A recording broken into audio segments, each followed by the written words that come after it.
ಸಚಿವ ಸಂಪುಟದ ಬಗ್ಗೆ ನಮ್ಮ ನಾಯಕರು ನಿರ್ಧರಿಸ್ತಾರೆ. ನೀಟ್ ಪ್ರತಿಭಟನೆಯಲ್ಲಿ ನಮ್ಮ ನಾಯಕರು ಬ್ಯುಸಿ ಇದ್ದಾರೆ ಅಂತ ಕಲಬುರಗಿಯಲ್ಲಿ ಸಚಿವ ಎಂಬಿ ಪಾಟೀಲ್ ಹೇಳಿದ್ದಾರೆ. 3-4 ದಿನಗಳಲ್ಲಿ ಸಚಿವ ಸಂಪುಟ ವಿಸ್ತರಣೆ ಖಂಡಿತ ಆಗುತ್ತೆ ಅನ್ನುವಂಥ ವಿಶ್ವಾಸವನ್ನು ಕೂಡ ವ್ಯಕ್ತಪಡಿಸಿದ್ದಾರೆ. ಕಲಬುರಗಿಯಲ್ಲಿ ಮಾತನಾಡಿದಂತಹ ಎಂಬಿ ಪಾಟೀಲ್, ಅಧಿವೇಶನ ಧರಣಿ ಹಿನ್ನೆಲೆ 2-3 ದಿವಸ ಮುಂದೂಡಿಕೆ ಆಗಿದೆ ಅಷ್ಟೇ.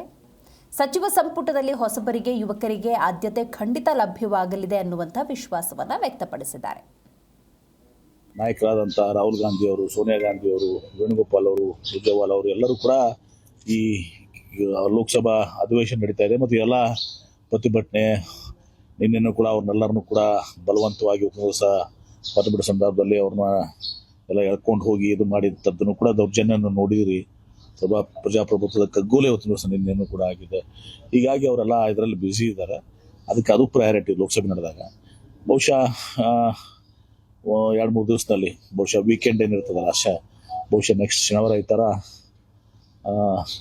ಇದೆಲ್ಲ ಲೋಕಸಭೆಯಲ್ಲಿ ಹೊತ್ತು ಎಲ್ಲ ಒಂದು ಇತ್ಯರ್ಥ ಆಗಿ ಇದು ಆದರೆ ಪಕ್ಕ ಶನಿವಾರ ಈ ಥರ ಕರೆದು ಮುಂದೆ ಆಗಲೇಬೇಕಾಗ್ತದೆ ಸಂಪುಟ ವಿಸ್ತರಣೆ. ಯಾಕಂದರೆ ಸೆಷನ್ಗಿಂತ ಮುಂಚಿತವಾಗಿ ಎಲ್ಲರೂ ಸಚಿವರು ಹೊತ್ತು ದಿವಸ ಅದು ಆಗಬೇಕಾದಕ್ಕೆ ಹೊತ್ತು ದಿವಸ ಅನೇಕ ಖಾತೆಗಳು ನಾವು ಹಾಗೆ ಕಾಲಿಟ್ಕೊಂಡು ಕೊಡೋಕ್ಕಾಗಲ್ಲ. ಆ ಗಂಭೀರ